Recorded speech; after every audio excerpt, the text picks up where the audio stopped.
Shalom Jemaat MDC. Shalom juga untuk Jemaat MDC yang ada di rumah. Hari ini kita bersama kembali untuk menikmati indahnya kasih dan hadirat Tuhan di tempat ini. Kita akan mempersiapkan hati dan pikiran kita. Kita bersatu dalam doa. Ya Tuhan, Bapa kami yang di surga, terima kasih hari ini kami berkumpul bersama di sini untuk memuji dan memuliakan nama-Mu Tuhan. Kiranya Kau berkati dan sertai hati dan pikiran kami Tuhan. Dalam nama Yesus kami berdoa dan mengucap syukur. Amin. Tuhan ada bersama-sama dengan kita di setiap musim hidup kita. Dialah kekuatan di jiwa kita. Kita akan selalu bersama-sama dengan Dia untuk melewati semuanya. Kita angkat lagu pujian bersama-Mu Bapa.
powerful, and His love is mighty. His grace abounds in us. Let's sing more than enough.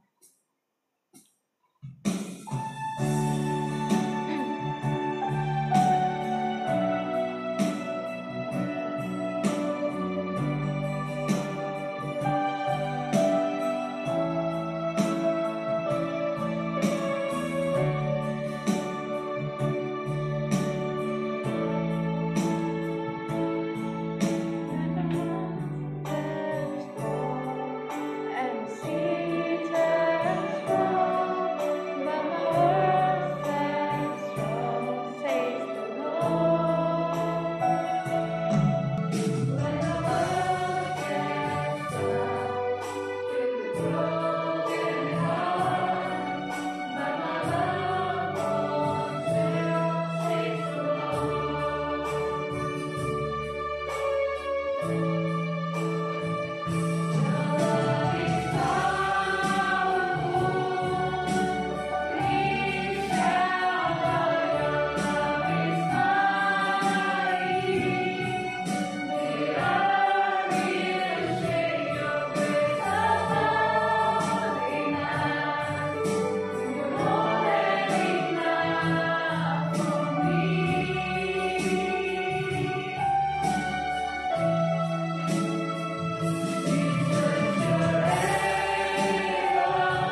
Mari jemaat Tuhan kita berdoa.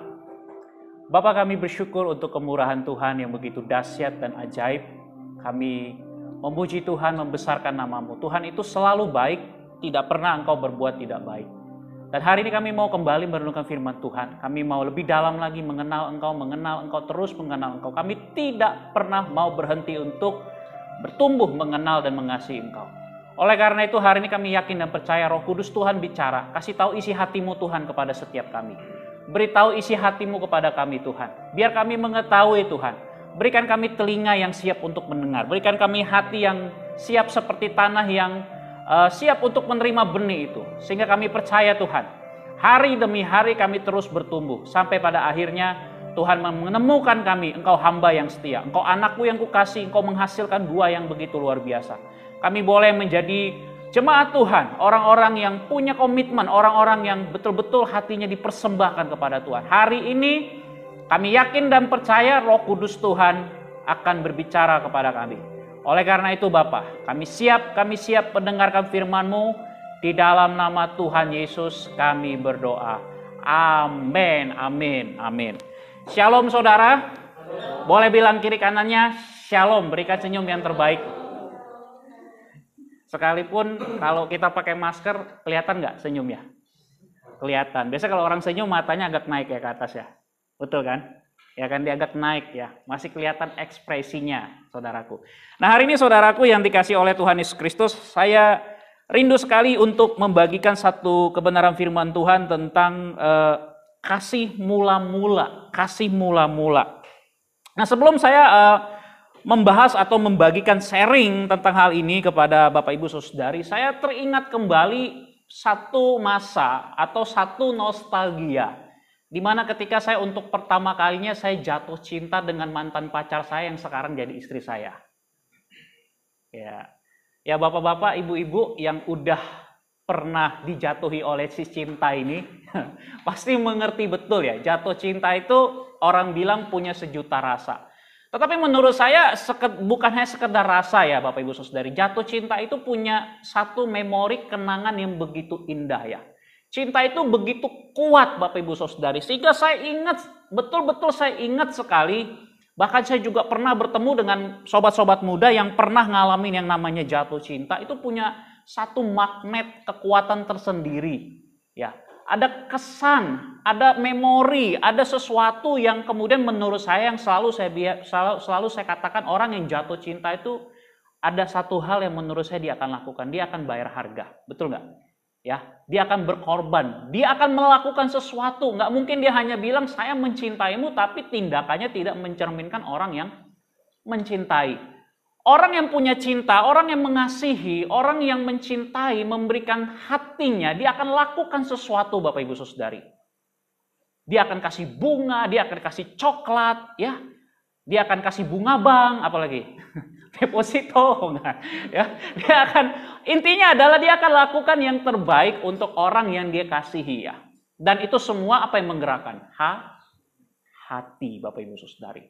Sehingga kalau orang yang jatuh cinta ya, mau dia menurut saya kalau betul-betul cinta, nggak ada alasan. Misalnya contoh kalau kita mungkin membangun hubungan yang dibilang LDR ya, long distance relationship ya. Dia nggak akan jatuh Bapak Ibu Saudari, dia akan terus bertahan karena dia punya cinta, dia punya komitmen, dia akan lakukan segala cara. Saya ingat dulu pada masa saya, karena saya mengasihi, saya pacaran jarak jauh, saya tetap ya, sekalipun mungkin pada waktu itu pemasukan peminim cari telepon yang gratisan ya, yang promo, harus malam-malam ngantuk-ngantuk telepon, pagi-pagi atau subuh-subuh ya. Pernah ngalaminnya nggak generasi ini? Belum ya, puji Tuhan bersyukur kalian. Ya. Harus kirim surat, kok Henry ketawa-ketawa nih, Cik Aichen ketawa-ketawa ya. Harus kirim surat ya. Tunggu balasannya, memang kadang-kadang saya pikir ada indahnya juga generasi 80-an ini. Ya, di eranya ya, sempat ngalamin ya, harus kirim surat. Ya, tunggu balasannya kayaknya lama banget. Ingat nggak kita yang jatuh cinta? Ya, nih kalau apa nunggunya lama gitu. Kirim email, ya pokoknya segala cara dimainkan ya. Ada sisip masuklah situ ya. Intinya adalah orang yang jatuh cinta, selain dia berkorban, dia apalagi yang kedua menurut Bapak Ibu Saudari, dia mau ngebangun relasi. Dia ingin kenal lebih dalam. Dia ingin selalu ngomong, ngobrol. Nggak boleh ada waktu di mana abstain, ya, tanpa kehadirannya. Dia nggak ada di situ pun secara fisik, tapi di pikiran kita tetap ada nama dia. Ada siapa? Wajah dia. Betul nggak? Itu artinya kita sedang jatuh cinta. Kita akan lakukan apapun juga. Nah, Bapak Ibu Saudari, sekarang saya mau membawa kita mundur flashback kembali. Kita mau belajar dari sebuah jemaat yang kemudian Tuhan Yesus kepada jemaatnya dia selalu berbicara secara personal, secara pribadi, Bapak Ibu Saudari. Karena memang Yesus adalah pribadi yang memang mengenal setiap pribadi kita. Saya mau ngajak kita buka Wahyu pasal 2 ayat 4. Kitab Wahyu pasal 2 ayat 4. Anda boleh buka di HP, ya, di Alkitab yang Anda bawa, ya. Wahyu 2 ayat 4. Yang di rumah juga boleh buka Alkitab. Saya juga akan sama-sama kita akan baca bersama-sama dengan bersuara, ya. Wahyu pasal 2 ayat 4. Kalau sudah menemukannya, bilang yes. Oke ya, kita baca ya. Sekali lagi kalau yang sudah menemukannya yang di rumah bilang yes. Oke.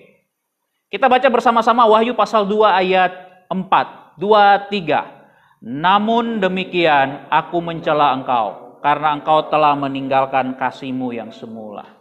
Bapak Ibu Saudari, dalam Alkitab kita dicatat, kita dapat satu pengertian. Jemaat di Efesus ini nggak ada satupun yang kurang dalam hidup mereka.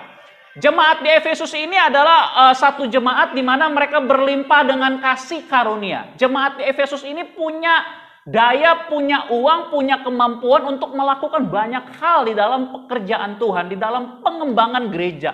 Jemaat Efesus ini punya jemaat yang luar biasa, bahkan mereka di sana punya karunia-karunia yang dahsyat.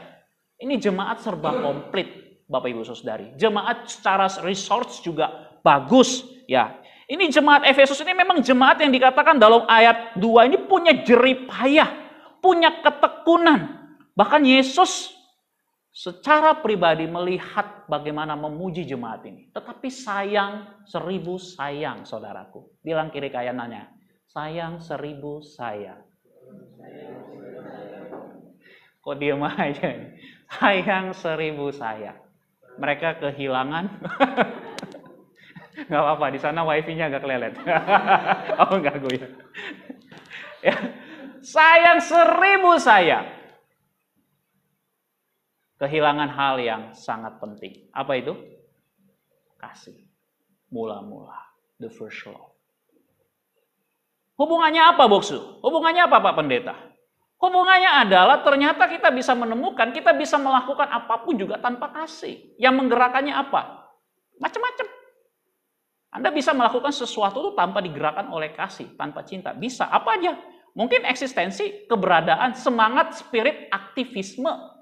Mau terlihat eksis, mau terlihat menonjol, mau terlihat hebat, mau terlihat diakui, itu bisa saja terjadi, Bapak Ibu Saudari.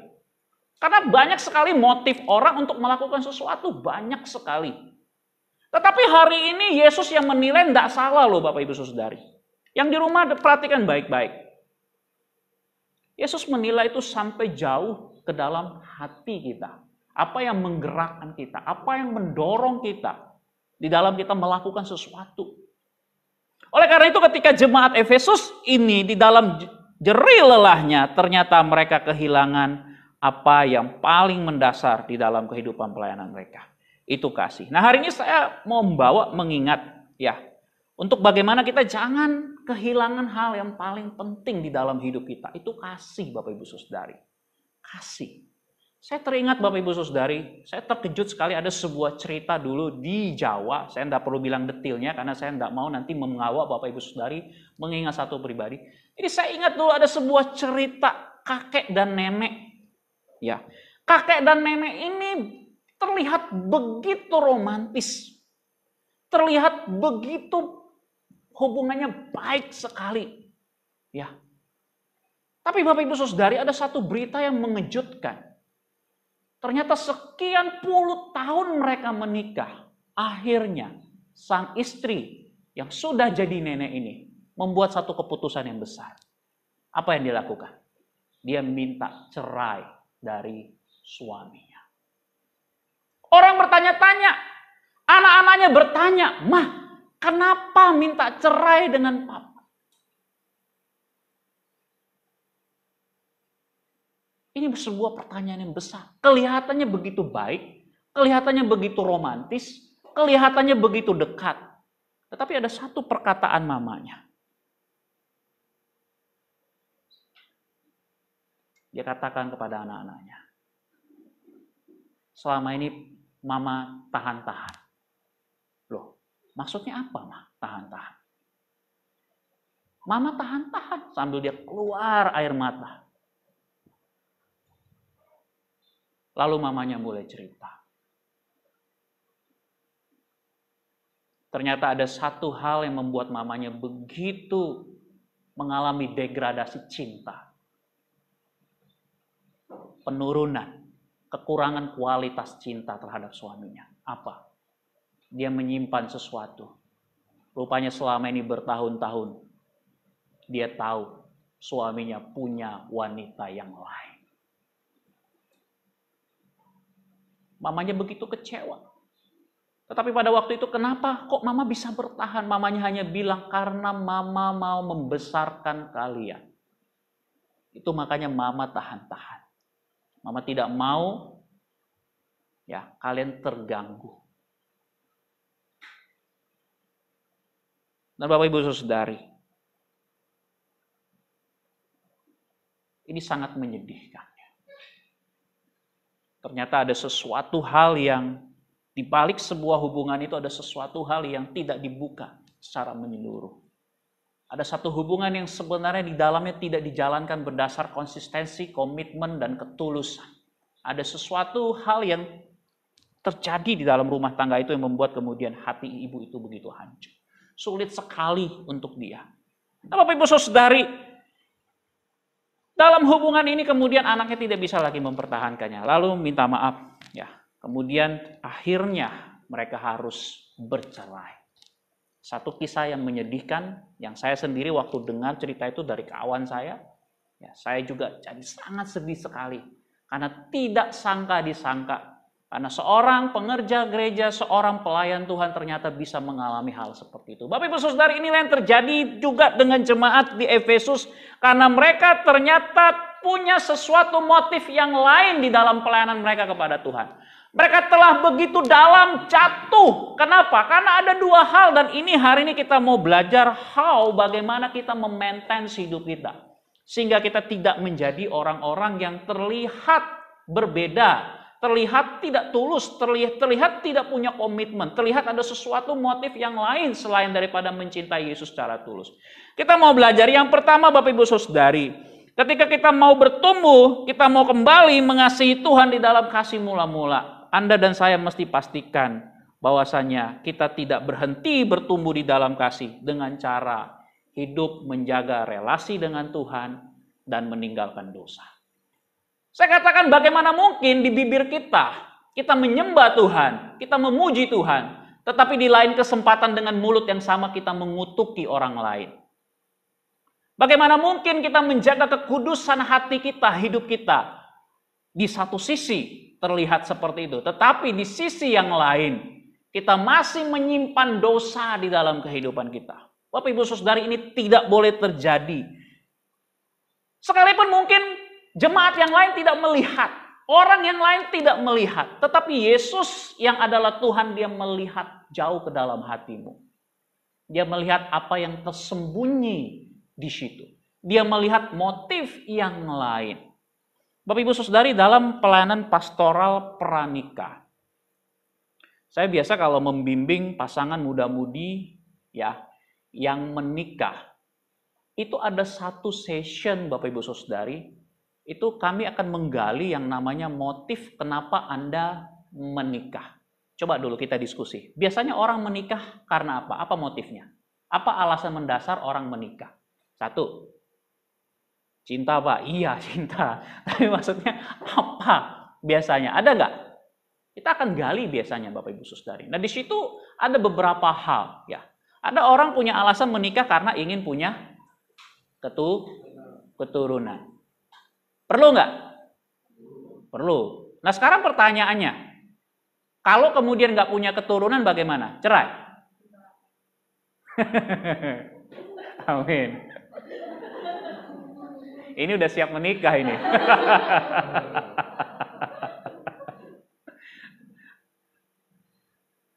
Coba dulu ya, ini yang muda-muda yang di rumah juga yang nonton ya, perlu berpikir ulang. Yang lagi berpacaran juga, ya kita kembali lagi menggali motif kita. Apa yang menggerakkan Anda untuk menikah? Ya, tapi ini realitanya. Belum lagi kalau kita bicara dalam konteks budaya atau suku tertentu. Nggak hanya sekedar punya keturunan, tetapi ada di suku budaya tertentu, kalau dia tidak punya anak laki-laki, kurang dianggap sah. Ya, harus ada pewaris marga, pewaris keturunan, diambil dari garis keturunan laki-laki. Kalau nggak punya anak laki-laki, lalu suaminya boleh menikah lagi? Hah?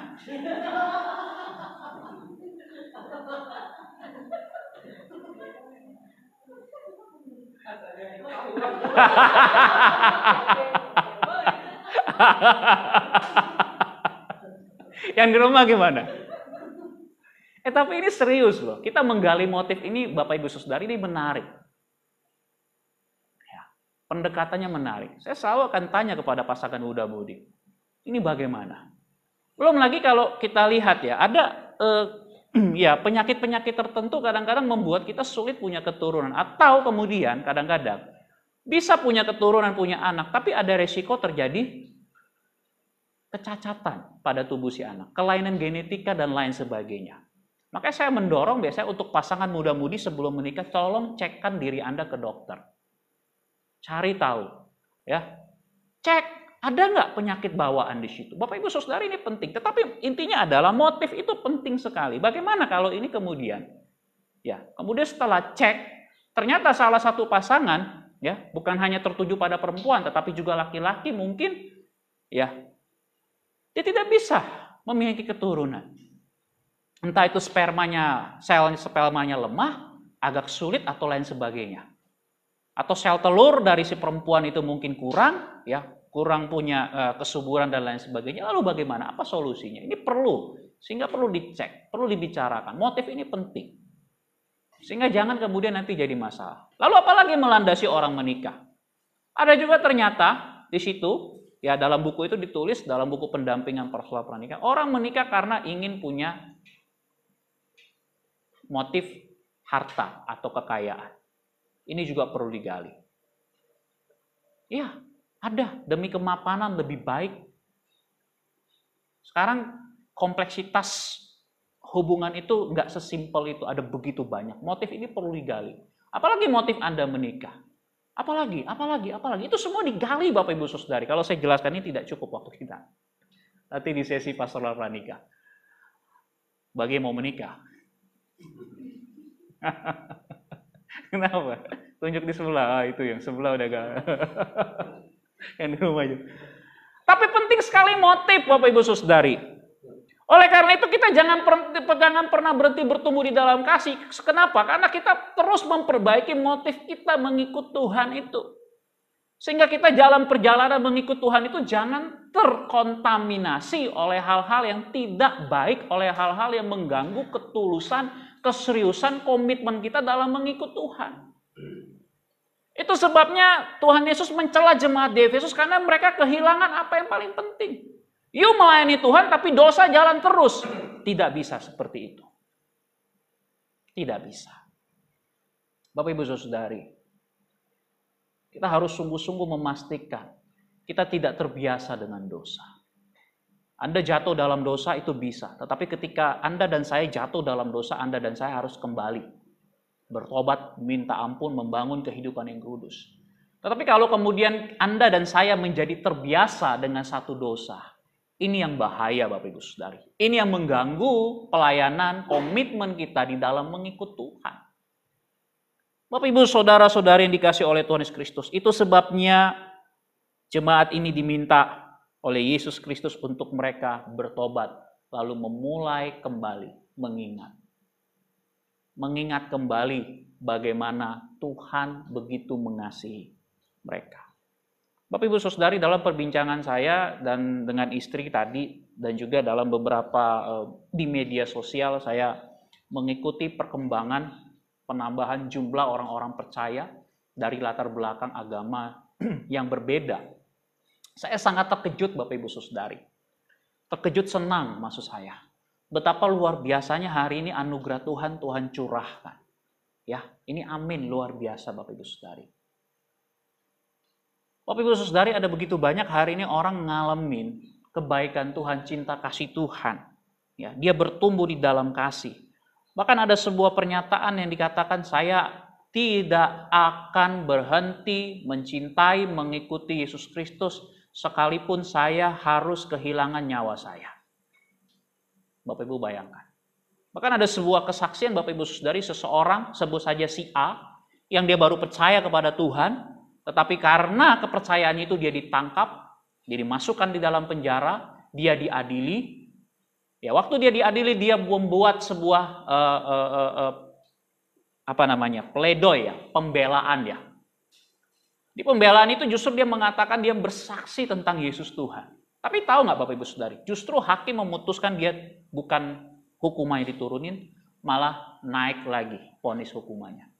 Lalu dia minta lagi naik banding. Di naik banding pun hal yang sama, pembelaan yang sama dia lakukan. Terus sampai akhirnya semua banding ditolak ya, tingkat tertinggi, sampai akhirnya kemudian dia masuk dalam penjara dan dia mengatakan, saya tidak akan pernah berhenti mencintai Yesus sekalipun saya kehilangan nyawa saya.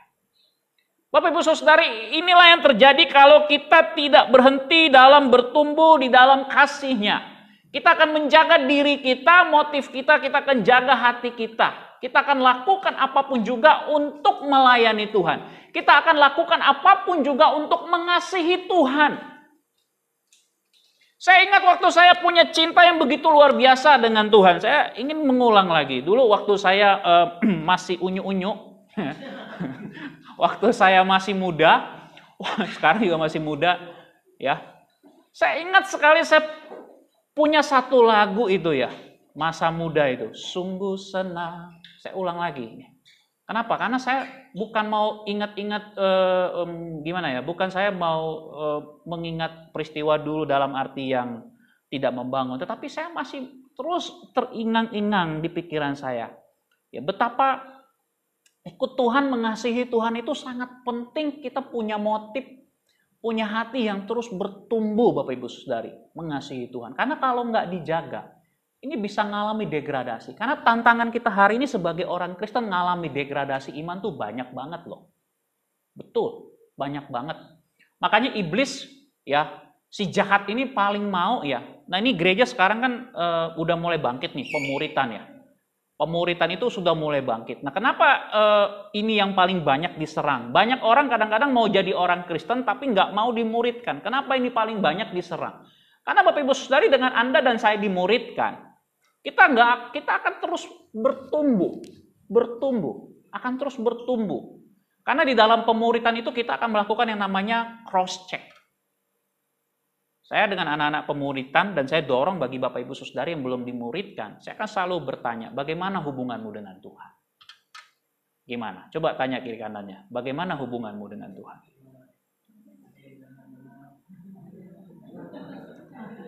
Yang di rumah, bagaimana hubunganmu dengan Tuhan? Baik-baik saja, Boksu. Maksud saya,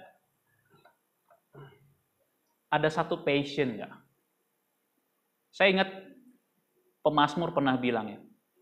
Dia ini juga kita selalu nyanyikan. Dia bilang gini, lebih baik satu hari di pelataranmu, lalu daripada 1000 hari di tempat lain. Lalu Yesus bilang, sumpah lu.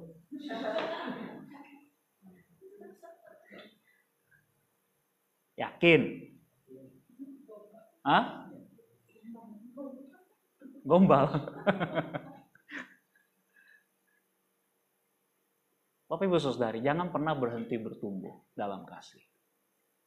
Yang di rumah juga. Jangan jadikan alasan corona lalu akhirnya Anda tidak sungguh-sungguh beribadah, memelihara sabat. Yesus datang bukan kemudian meniadakan hukum sabat, tetapi justru dia mempertegas betapa pentingnya orang-orang di dalam kasih karunia itu memelihara sabat. Sabat itu sebenarnya keuntungan bagi saya dan Anda. Anda dan saya itu berhenti supaya bisa istirahat. Bisa punya waktu dengan Tuhan dan dengan sesamamu.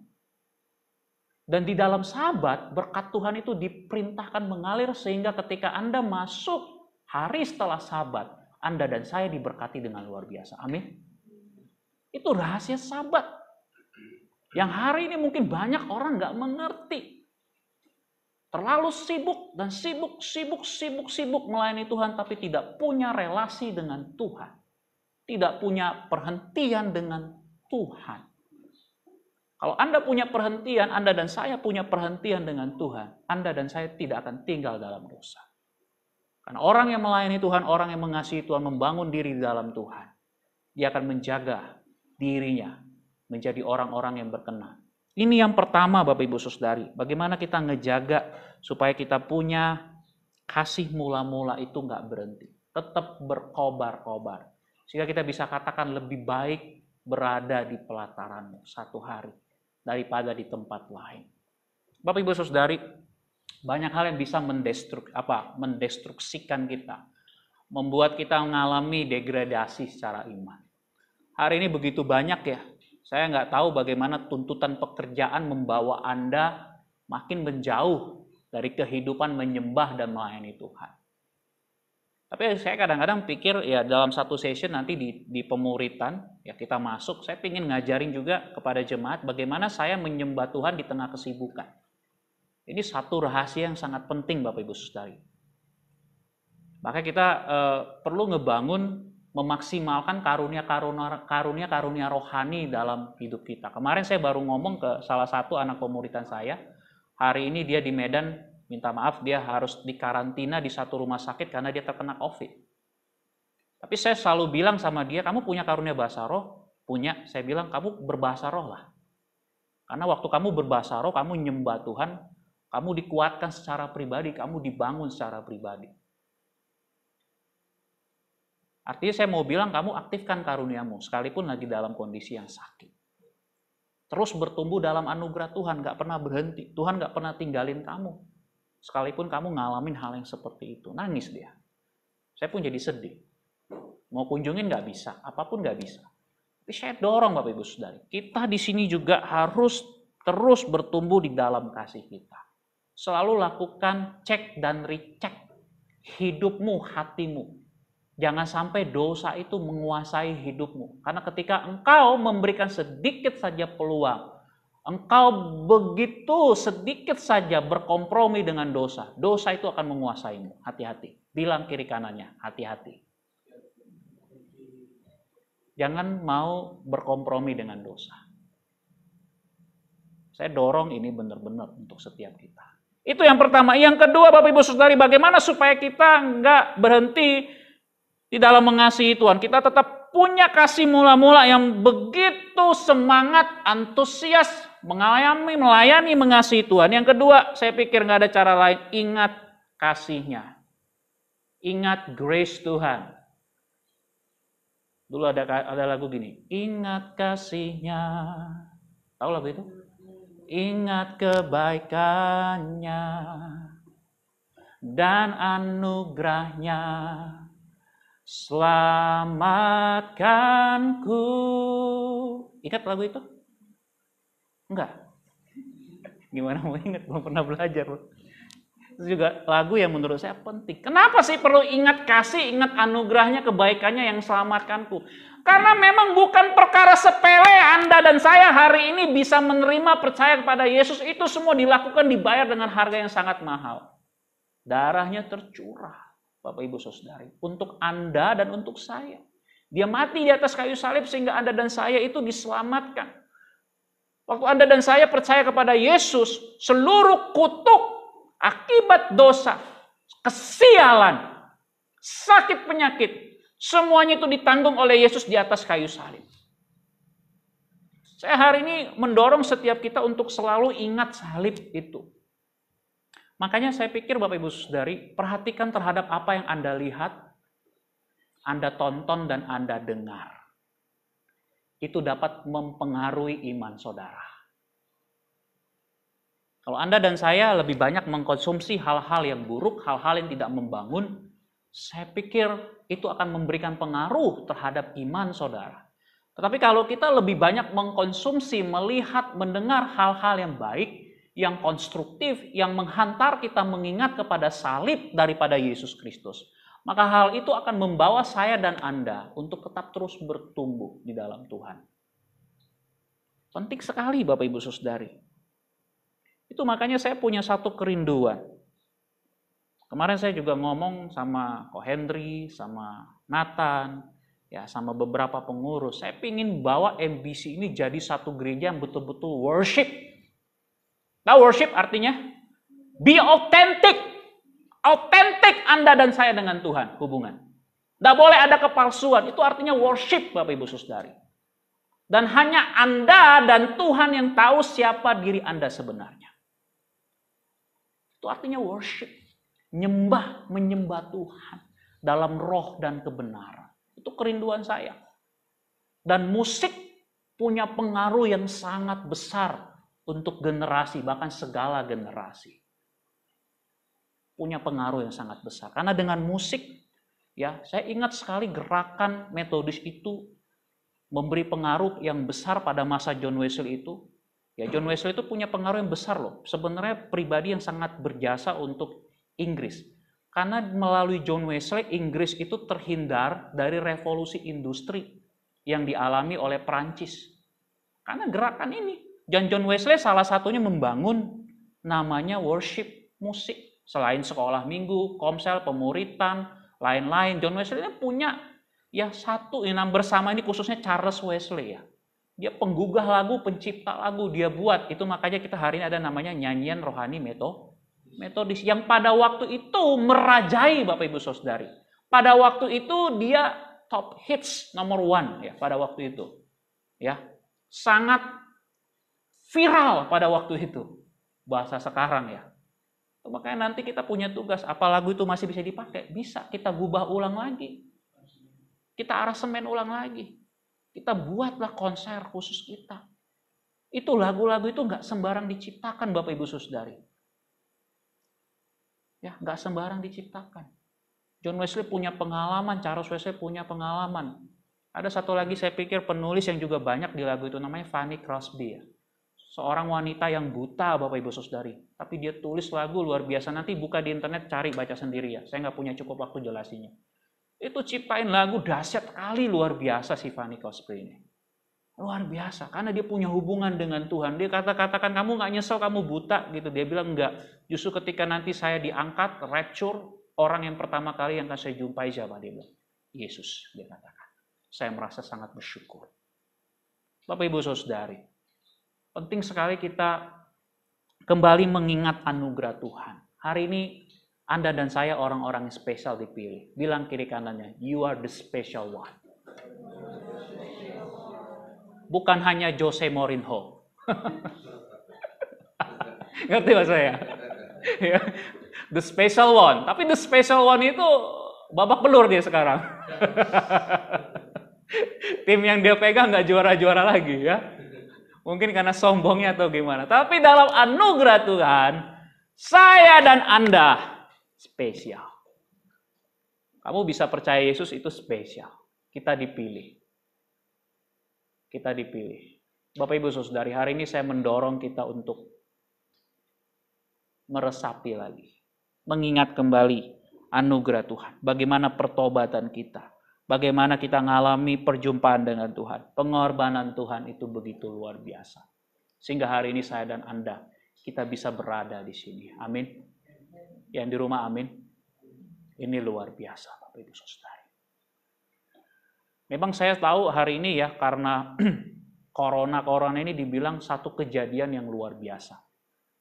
Ya, penyebaran virus corona ini ya, ini satu kejadian yang luar biasa Bapak Ibu Saudari. Beberapa ahli mengatakan kalau kita mau keluar dari masa-masa ini memang ini kan satu extraordinary ya. Ya, satu hal yang gawat. Bagaimana caranya keluar mengatasi hal ini? Nggak ada cara lain. Effort kita, usaha kita harus kerja kita 2 kali lebih keras. Tetapi saya pikir hal itu juga it's okay kalau kita ngalami cinta kasih mula-mula. Apapun akan kita lakukan. Benar nggak? Kalau orang ngalami cinta kasih mula-mula, apapun akan dia lakukan untuk Tuhan. Apapun Bapak Ibu Saudara. Termasuk nyawanya pun dia akan serahkan.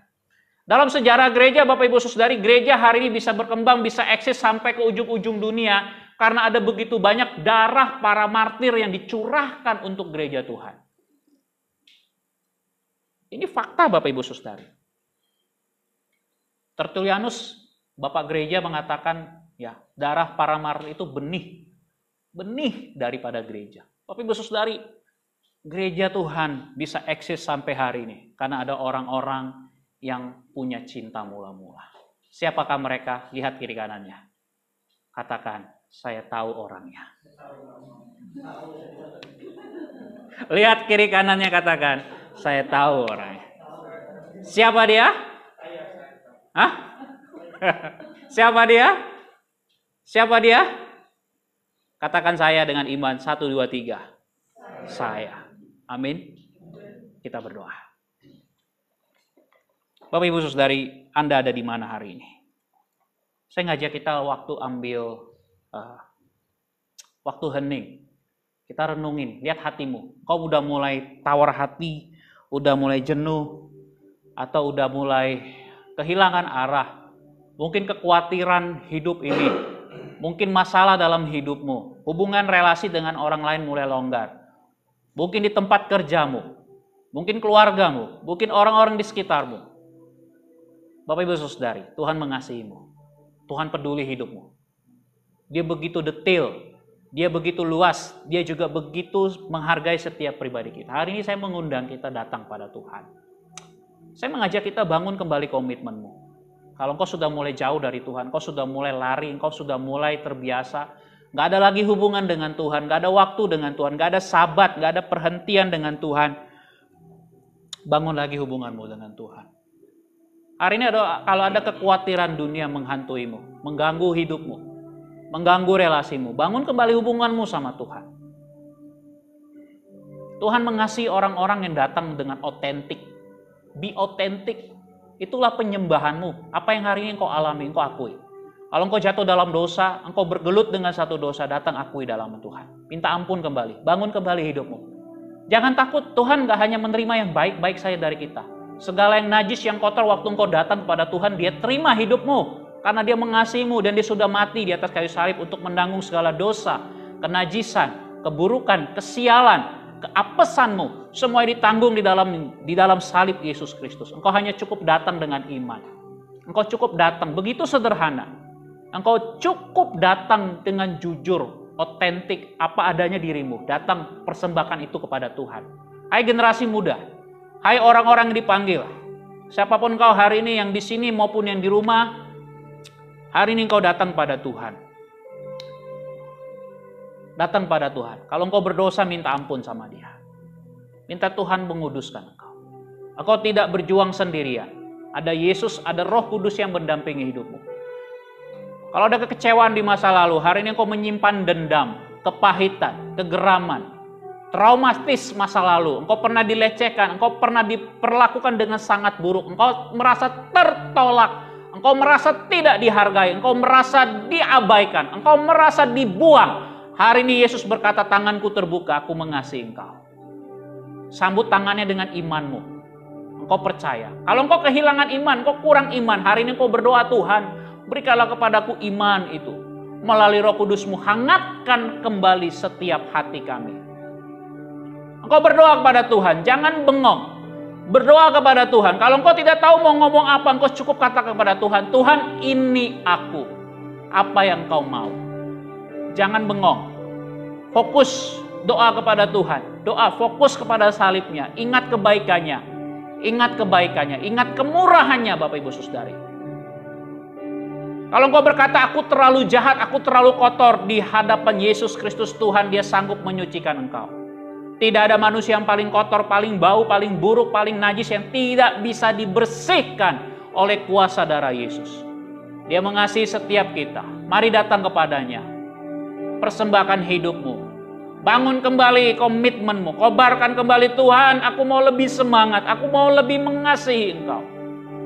Jangan biarkan orang lain menghambat hubunganmu dengan Tuhan. Selesaikan hubungan itu. Kalau ada yang menyakiti hatimu, berhenti untuk menyimpan dendam. Berhenti menyimpan sakit hatimu.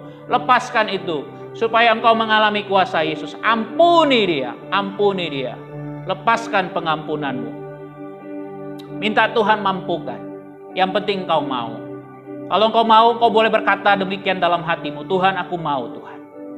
Kau katakan, Tuhan, aku mau. Engkau lakukan sesuatu dalam hidupku. Biarlah hari ini Bapak Ibu Saudari, jemaat Tuhan, yang di rumah juga, kita boleh ngalami kasih mula-mula. Kita diteguhkan kembali. Kita ngalamin kasih mula-mula. Ngalami kasih mula-mula. Bapak, kami mau lebih mengasihi Engkau, Bapak.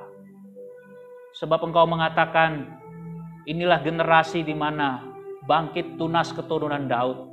Yang mengasihi Tuhan bukan hanya dengan bibirnya saja, tetapi dengan segenap hati, dengan segenap kekuatan, dengan segenap kehidupan kami Tuhan, dengan segenap jiwa kami. Kami mau mengasihi Raja di atas segala Raja. Yesus Kristus Tuhan yang telah mati dan bangkit, yang mengalahkan maut. Kami mau masuk ke dalam kuasa-Mu yang ajaib itu Bapak. Bapak, kami mau mulai membangun satu dasar Bapak. Kami mau lebih mengasihi Engkau. Kami mau membangun satu hubungan dengan Yesus. Kami mau bangun hubungan dengan Yesus lebih dalam lagi. Kami mau lebih dalam lagi Bapak. Bapak, biarlah hari ini hamba berdoa untuk setiap jemaat Tuhan. Yang di sini maupun yang di rumah Bapak. Engkau menyatakan kebaikan kemurahan-Mu. Tunjukkanlah Tuhan kuasa-Mu, kemurahan-Mu, belas kasihan-Mu kepada setiap kami. Hari ini kalau ada di antara kami yang muda-mudi ini, kami sedang merintis usaha kami, bisnis kami mau mengembangkannya, Tuhan perhatikan, Kau berkati. Hari ini kalau ada yang bergumul di dalam studi, kami yang bergumul dengan studi kami mengalami kesulitan, Bapak, Engkau adalah sumber hikmat dan kepintaran. Berikanlah hikmat dan kepintaran kepada kami. Kalau hari ini ada yang bergumul untuk menentukan masa depan, Bapak, Engkau buka hati. Engkau tolong kami untuk dapat mengerti, Tuhan menjamin masa depan kami. Oleh karena itu berikan kami kepekaan. Segala jalan kami Engkau perhatikan. Kalau hari ini ada di antara kami yang Bapak, kami mulai mengalami kelemahan, sakit, penyakit yang di rumah, dimanapun kami berada Bapak, oleh kuasa bilur Yesus Engkau sembuhkan kami. Kalau hari ini mulai ada di antara kami Tuhan, kami merasa kami mulai jauh dari Tuhan. Inilah saatnya Bapak, di dalam nama Yesus hamba berdoa, Engkau bawa kembali kami Tuhan. Sehingga kami kembali dihangatkan dengan cinta kasih-Mu. Kami kembali Tuhan, diberikan sebuah vaksin yang hidup. Kuasa darah Yesus itu masuk ke dalam tubuh kami. Sehingga kami ngalamin pembaharuan dari dalam. Sehingga kami menjadi kuat, menjadi tenang, menjadi teduh, menjadi pasti Bapak di dalam kasih kuasa-Mu. Berkati kami semua Bapak, Engkau begitu baik. Kami yakin dan percaya hari ini Roh Kudus akan menolong, menuntun kami semua di tempat ini. Berkati Bapak, dalam nama Yesus kami berdoa. Kita yang percaya sama-sama katakan amin, amin. Tuhan memberkati Bapak Ibu Saudari. Buka hatimu, jangan andalkan dirimu sendiri. Pandang kepada salib, andalkan Tuhan dalam hidupmu. Pulanglah dan terimalah berkat. Kiranya anugerah dan damai sejahtera dari Allah Bapa, kasih sayang dari anaknya Tuhan kita Yesus Kristus, serta pertolongan, penghiburan, pendampingan dari Allah Roh Kudus, itulah yang memberkati jemaat Tuhan mulai hari ini, besok, dan sampai kita bertemu dengan Juru Selamat kita Tuhan Yesus Kristus. Amin. Bapa, terima kasih. Bapa, terima kasih.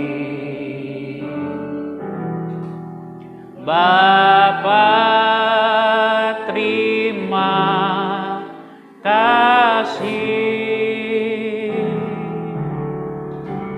Bapa di dalam surga,